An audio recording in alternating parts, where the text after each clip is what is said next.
नमस्कार दोस्तों, स्वागत है आपका पुलिसिया अकेडमी पर। जैसा कि आप बच्चों की बहुत दिनों से सर डिमांड थी कि सर मैथ के प्रैक्टिस सेट लग रहे हैं, हिंदी के प्रैक्टिस सेट कब लाएंगे। तो आज हम शुरू करते हैं CISF हिंदी के प्रैक्टिस सेट। जी आज हमारा है लेक्चर 1। टारगेट क्या है? टारगेट है 25 आउट ऑफ 25। जी अगर आप इस चैनल पर नए हैं तो चैनल को लाइक कीजिए, सब्सक्राइब कीजिए और बेल आइकन का बटन दबाइए ताकि हमारी कोई भी वीडियो प्रैक्टिस सेट हिंदी की अगर आती है तो आपसे मिस ना हो। जी आपको इस बात की बताते बहुत खुशी हो रही है कि पुलिसिया एकेडमी का अब प्ले स्टोर पर खुद का ऐप अवेलेबल है। उससे भी बहुत बड़ी खुशखबरी है कि 25 मार्च को पुलिसिया academy CISF mock test all India level का आपका ऑनलाइन कराएगी, जिसमें आपकी सबसे ज़्यादा इंपॉर्टेंट रहेगी रैंक कि आपने रैंक कितनी पर, आपका रैंक 1 है, रैंक 2 है, रैंक 3 है। जी आप इस ऐप को जाके इंस्टॉल कीजिए।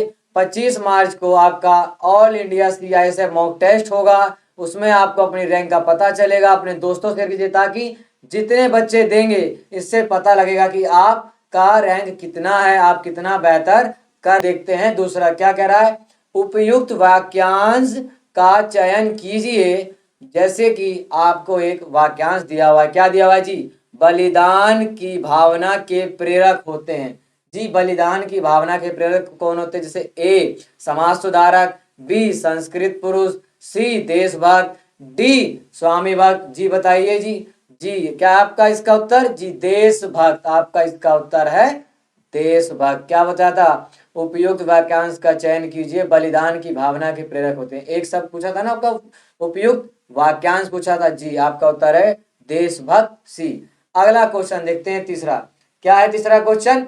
निर्वार्थ का समानार्थी शब्द। क्या जी? निर्वार्थ का समानार्थी शब्द। निर्वार्थ से लेकर समानार्थी, समानार्थी यानी समान अर्थ वाले शब्द किसका ढूंढना है जी? निर्वार्थ का ढूंढना है। क्या विवादित रहित है, क्या भ्रम है, या बिना बिना हवा वाला है, या बुराई है? जी कौन सा है? जी इसका उत्तर है आपका B। क्या है? भ्रम। क्या है निर्वार्थ का? निर्वार्थ का समानार्थी शब्द है भ्रम। जी चौथा क्वेश्चन हम देखते हैं क्या कह रहा है। हिंदी की मूल उत्पत्ति किससे हुई है? किससे हुई है? लौकिक संस्कृति, वैदिक संस्कृति, मागधी, या सौर सैनी अपभ्रंश। आपको पता है कि संस्कृत जो भाषा है वो क्या है? भाषा जननी है। सभी भाषाओं की क्या है? जननी। भाषा जननी है। क्या है? भाषा आपकी जननी है। जी क्या है आपकी? भाषा जननी। पूछा क्या आपसे? हिंदी की मूल उत्पत्ति किससे हुई है? संस्कृत किससे? दो प्रकार हैं जी, बताया मैंने आपको लेक्चर में, क्लास में अपने। कौन कौन से? एक है वैदिक जी और दूसरा है आपका लौकिक संस्कृति। ठीक है जी। जी तो उसमें क्या पूछ रहा है? हिंदी की मूल उत्पत्ति किससे हुई? मूल उत्पत्ति अर्थात आपकी मूल उत्पत्ति हुई है वैदिक संस्कृति से। किससे हुई है? वैदिक संस्कृति से। पांचवा क्वेश्चन हम देखते हैं। निम्नलिखित में से शुद्ध वर्तनी का चयन करिए। किसका करना है? शुद्ध वर्तनी। देखो आपको चार ऑप्शन दिए हुए, जैसे A Ragini, B Ragini, C Ragini, D रागनी। इसमें आपको चुनना है कि शुद्ध वर्तनी का चयन किससे कैसे करते हैं। तो जी इसका उत्तर है आपका C रागनी। क्या उत्तर है आपका? C। देखते हैं आपको शुद्ध वाक्य पे टिक लगा देना है। छठा क्वेश्चन हम देखते हैं क्या है जी? कोड़ी का हो जाना। क्या हो जाना? कोड़ी का हो जाना। क्या कह रहा है? मुहावरे का अर्थ बताना है। पहला ऑप्शन कह रहा है क्या उपरोक्त में से कोई नहीं। दूसरा ऑप्शन क्या कह रहा है आपसे? मारा जारा फिरना, मारा मारा फिरना। तीसरा आपसे क्या कह रहा है? बहुत सस्ता हो जाना। चौथा आपसे क्या कह रहा है? धन संपत्ति एवं मान प्रतिष्ठा से रहित हो जाना। कौड़ी से आप सस्ता नहीं सोचने, कहीं सस्ता सोच ले नहीं। इसका उत्तर है आपका धन संपत्ति, यानी पैसों से भी जाना और जमीन से भी जाना, प्लस मान सम्मान जो प्रतिष्ठा होती है वह उससे भी चला गया। किसका अर्थ है? कौड़ी का अर्थ हो जाने का ऑप्शन 4 आपका क्या है? धन संपत्ति एवं मान प्रतिष्ठा से रहित हो जाना। सातवां क्वेश्चन हम देखते हैं। क्या देखते हैं जी? रस। रस के कितने अंग होते हैं? रस के कितने अंग होते हैं जी? कितने होते हैं? 6 होते हैं, 5 होते हैं, 4 होते हैं या 2 होते हैं? इससे पहले जानिए आप क्या जानेंगे? रस। रस जो है आपका काव्य का जो आनंद प्राप्त कराता है उसे रस कहते हैं। और पूछा क्या है? रस के अंग कितने होते हैं? जी कितने होते हैं? रस के 4 अंग होते हैं। कितने अंग होते हैं? 4 अंग होते हैं। जी कितने अंग होते हैं? 4 होते हैं। जैसे ही ध्यान आया, हाँ सर ने बताया था कि रस के इतने अंग होते हैं। जी रस के 4 अंग होते हैं। रस के 4 अंग कौन कौन से होते हैं? पहला है आपका स्थाई भाव। क्या है जी? स्थाई भाव। दूसरा क्या है आपका? विभाव। क्या है आपका? विभाव। तीसरा क्या है आपका? अनुभाव। क्या है? अनुभाव। और चौथा है आपका संचारी भाव। जी ध्यान रहेगा आपको। जी यह रस के आपके 4 अंग होते हैं। स्थाई भाव, विभाव, अनुभाव और संचारी भाव। जी संचारी भाव। 8वां क्वेश्चन हम देखते हैं। मछली शब्द का पर्यायवाची बताइए। किसका? मछली शब्द का पर्यायवाची। क्या मछली शब्द का पर्यायवाची पंकज है, मेष है, जलज है या कि आपका जलचर है? आप इसमें देखिए पंकज और जलज ये दोनों किसके हैं? ये कमल के पर्यायवाची हैं। किसके पर्यायवाची हैं? कमल के पर्यायवाची हैं। किसके पर्यायवाची हैं? कमल के पर्यायवाची हैं। मेष, मेष और मीन में फर्क होता है। मेष राशि होती है। मेष क्या होती है आपकी? राशि है। जी जी अगर मेष की जगह क्या, मेष की जगह अगर मीन होता तब तो आपका ये मछली का हो जाता है। लेकिन देखिए जब ये नहीं है, ये नहीं है, ये नहीं है, तो आपका आंसर क्या है? जी आपका आंसर है जलचर। मछली शब्द का पर्यायवाची क्या आपका? जलचर। अगर आपको CISF के हिंदी के मॉक टेस्ट पसंद आ रहे हैं तो आप चैनल को लाइक कीजिए, सब्सक्राइब कीजिए, कमेंट कीजिए, क्योंकि आपके कमेंट से ही हमारी हिम्मत बढ़ती है कि हाँ सर आप बेहतर करा रहे हैं, आप और बेहतर कराइए। तो अपना कमेंट दीजिए कि यस सर आप बहुत अच्छा दे रहे हैं। अगला क्वेश्चन देखते हैं हम। 9वां क्वेश्चन। 9वां क्वेश्चन क्या कह रहा है? राम कहानी शब्द में प्रयुक्त समास का चयन करना है। किसका चयन करना है जी? राम कहानी में समास कितने होते हैं जी? समास 6 होते हैं। कितने होते हैं जी? 6 समास होते हैं। आपसे कहा गया है राम कहानी शब्द में प्रयुक्त समास का चयन कीजिए कि क्या ये बहुब्रीहि है, क्या ये तत्पुरुष है, क्या ये कर्मधारय पुरुष है, क्या ये द्विगु पुरुष है? कौन सा है जी ये? जी यह आपका तत्पुरुष है। कौन सा है? तत्पुरुष है। राम कहानी शब्द में आपका तत्पुरुष, सॉरी, राम कहानी शब्द में आपका तत्पुरुष, तत्पुरुष समास है। जी अगला क्वेश्चन हम देखते हैं 10वां। सही विलोम शब्द चुनिए, अर्थात विलोम माने इसका उल्टा। क्या पूछ रहा है ये? मित्रता का, मित्रता का, मित्रता का विलोम शब्द चुनिए। किसका? मित्रता का। क्या इसका निष्पक्षता है, क्या इसका शत्रुता है, क्या इसका उदासीनता है, क्या इसका तटस्थता है? निष्पक्षता से आप पढ़ते पता लगा रहे होंगे कि ये समानता की बात कर रहा है। शत्रुता यानी कि दुश्मनी की बात कर रहा है। उदासीनता यानी कि दुखी की बात कह रहा है। तटस्थता यानी कि स्थिरता की बात कर रहा है। जी आपका उत्तर क्या हो जाएगा मित्रता का उल्टा? जी आपका उत्तर हो जाएगा इसका शत्रुता। क्या हो जाएगा आपका? शत्रुता। 11वां क्वेश्चन हम देखते हैं। आपको जो ये CISF हिंदी के टेस्ट कराए जा रहे हैं ये आपके PYQ अर्थात प्रीवियस ईयर क्वेश्चन के बिहाफ पे कराए जा रहे हैं। आप इस 25 क्वेश्चन को मॉक टेस्ट लगाइए। अगर आप लाइव नहीं हो पा रहे हैं तो बाद में लगाइए, लेकिन लगाइए ताकि आपके क्वेश्चन छूटे नहीं। 25 मार्क्स का आपका CISF का कंपलसरी होता है। बेहतर से बेहतर बनाइए। 25 में से 24, 23, 25, 25 का टारगेट बनाइए। अगला क्वेश्चन क्या है देखते हैं हम। अगला क्वेश्चन है आपका, अगला क्वेश्चन क्या है आपका? जी अगला क्वेश्चन है आपका सही विलोम शब्द चुनिए। क्या कह रहा है? सही विलोम शब्द चुनिए। देखिए है क्या लिखा है यहाँ पे? विलोम है जी, ये रहा जी। सही विलोम शब्द चुनिए। औपचारिकता क्या कह रहा है? औपचारिकता कह रहा है। क्या कह रहा है जी आपसे? जी ये कह रहा है औपचारिकता का विलोम शब्द। जिस प्रकार आपका अंग्रेजी में ऑफिशियली अनऑफिशियली होता है उसी प्रकार आपका हिंदी में औपचारिकता और अनौपचारिकता होता है। क्या इसका उत्तर अव्यावहारिकता होगा? क्या इसका उत्तर अनौपचारिकता होगा? क्या इसका उत्तर आपका अवैचारिकता होगा? क्या आपका इसका उत्तर औपचारिकता होगा? जी आप बिल्कुल सही हैं, इसका उत्तर बी अर्थात औपचारिकता होगा। क्या होगा जी? बी अर्थात आपका औपचारिकता होगा जी। क्या है आपका? बी अर्थात नहीं, अर्थात आपका अनौपचारिकता होगा। जैसे ही कहे औपचारिकता का विलोम शब्द बताइए, आपको बताना होगा जी औपचारिकता का विलोम शब्द अनौपचारिकता है। 12वां क्वेश्चन हम देखते हैं, क्या कह रहा है जी? सही शुद्ध वर्तनी शब्द चुनिए, यानी कि यह 4 शब्द आपको दिए हुए हैं जिसमें से आपको एक सही शब्द चुनना है। क्या यह अनुच्छेद आपका सही है? क्या आपका ये अनुच्छेद सही है? क्या आपका ऑप्शन सी अनुच्छेद ठीक है, या ऑप्शन डी आपका ये अनुच्छेद ठीक है? जी आपका ऑप्शन सी ये जी आपका ये क्या है? ऑप्शन सी, आपका ऑप्शन सी अनुच्छेद ये वाला आपका ये ठीक है जी। 13वां क्वेश्चन देखते हैं, सही मुहावरा या लोकोक्तियों को चुनिए। क्या जी? सही मुहावरा या लोकोक्ति को चुनिए। क्या कह रहा है? मक्खी की तरह निकाल देना। क्या कह रहा है? मक्खी की तरह निकाल देना। क्या इसका उत्तर होगा?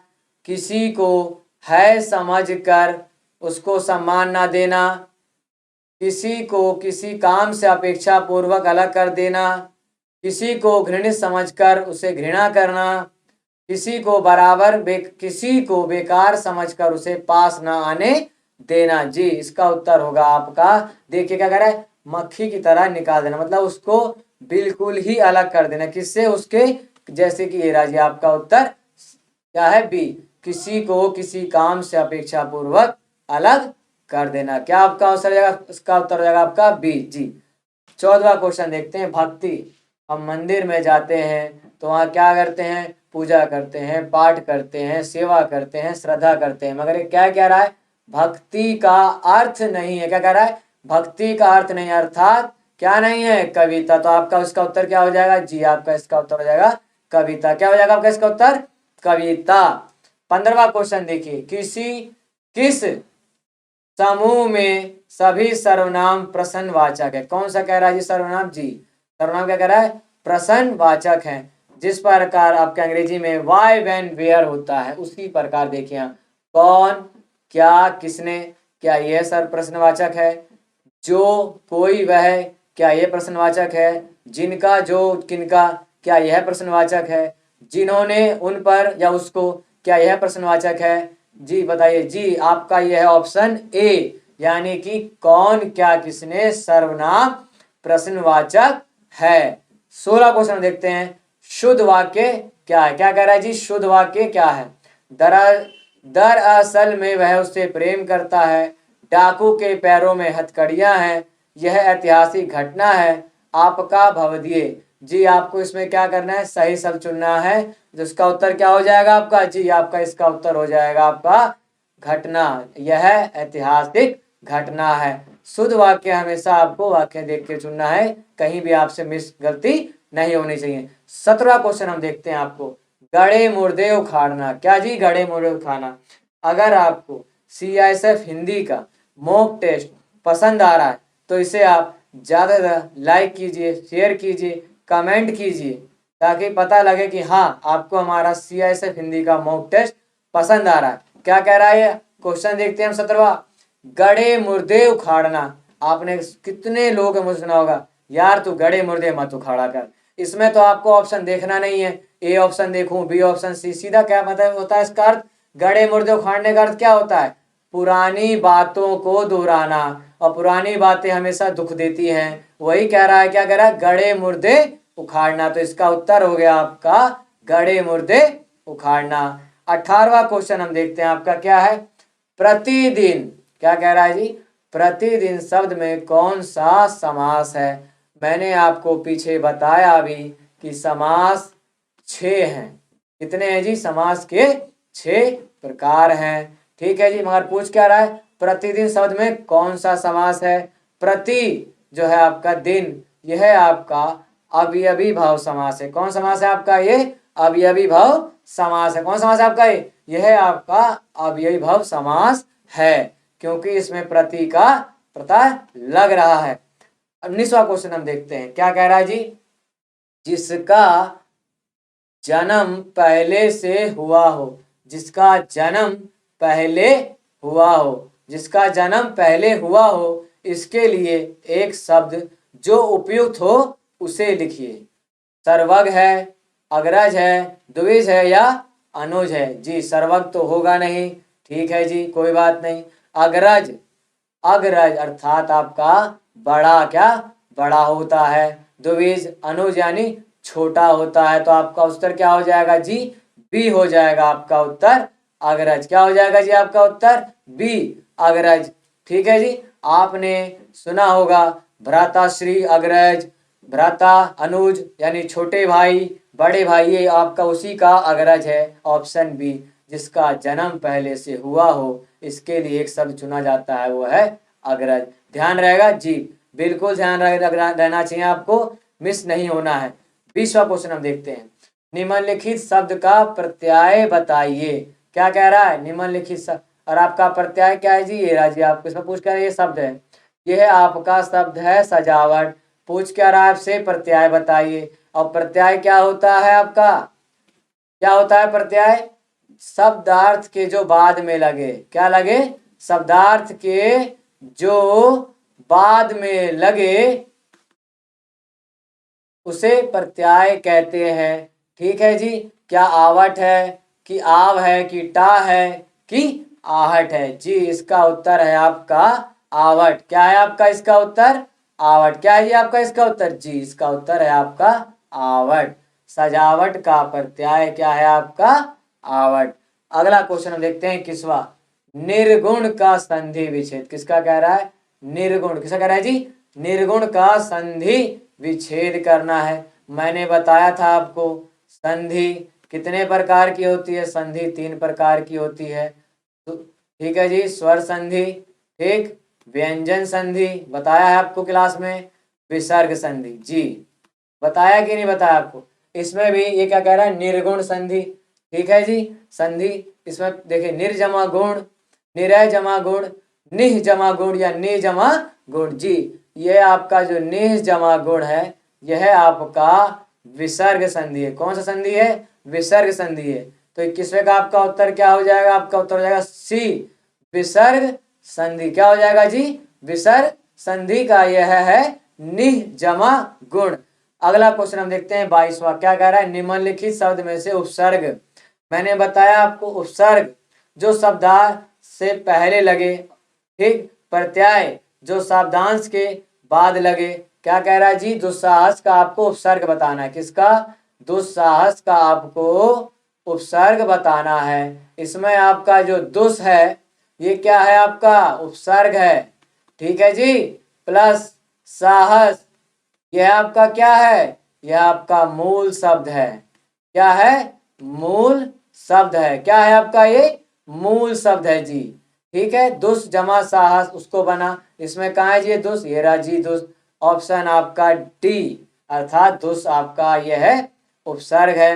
23वां क्वेश्चन हम देखते हैं। आपने क्वेश्चन बहुत बार देखा होगा, खालिस्तान आपसे पूछा ही पूछा जाता है कि खालिस्तान में यह में ABCD में कौन सी संख्या या कौन सा क्रम या कौन सा आएगा। ठीक है। क्या कह रहा है? रिक्त स्थान की पूर्ति के लिए उपयुक्त कारक चिन्ह का, किसका जी? कारक चिन्ह का चयन करना है। किसका? कारक चिन्ह का चयन करना है। प्रत्येक प्रश्न में से, के लिए या के, तो सीधी सी बात है जी, प्रत्येक प्रश्न के लिए होता है। किसके लिए? प्रत्येक प्रश्न के लिए 4 संभावित उत्तर दिए गए होंगे। यह आप प्रश्न पत्र में हमेशा पढ़ते हो पाएंगे कि लिखा होता है प्रत्येक प्रश्न पत्र में 4 उत्तर, 4 संभावित, वहां 5 भी हो सकता है, लेकिन प्रयोग क्या होता है? के लिए। उपयुक्त कारक तो क्या हुआ इसका उपयुक्त कारक? जी के लिए। तो आपका उत्तर हो गया आपका सी, अर्थात के लिए। 24वां क्वेश्चन हम देखते हैं। लाघव शब्द का विपरीतार्थक, अर्थात इस शब्द का उल्टा अर्थ बताना है। क्या दीर्घकालीन होगा, क्या विस्तार होगा, क्या संक्षेप होगा, क्या लंबा होगा? लाघव अर्थात कि क्या होगा जी आपका? लाघव, लाघव यानी संक्षेप, यानी कि आप जिसे समरी कहते हैं। ठीक है जी। क्या कहते हैं आप इसे? आप इसे समरी भी कहते हैं। संक्षेप माने छोटा करना। ठीक है जी। 25वां क्वेश्चन देखते हैं हम आपका। क्या देखते हैं जी आपका? संक्षेप, उसका उत्तर रहेगा क्या रहेगा आपका? जी संक्षेप आपका लाघव का उत्तर रहेगा। 25वां क्वेश्चन देखते हैं हम आपका CI सब का आपका ये आखिरी क्वेश्चन है। क्या है? काकू शब्द का सर्वाधिक उपयुक्त अर्थ कौन सा है? काकू, ठीक है जी। व्यंग, पता आपको, आलोचना, चाचा होगा नहीं जी। कटु, कौवा जी। काकू माने आप कौवा नहीं समझना जी, कौवा नहीं होता है। काकू अर्थात यानी कटु। तो 25वें का आपका आंसर क्या हो जाएगा? आपका आंसर है सी यानी कि कटु। ठीक है जी। जी, यह आपके CI के हिंदी के प्रैक्टिस सेट थे 25 क्वेश्चन का। अगली बार हम मिलेंगे लेक्चर 2 में। ठीक है जी।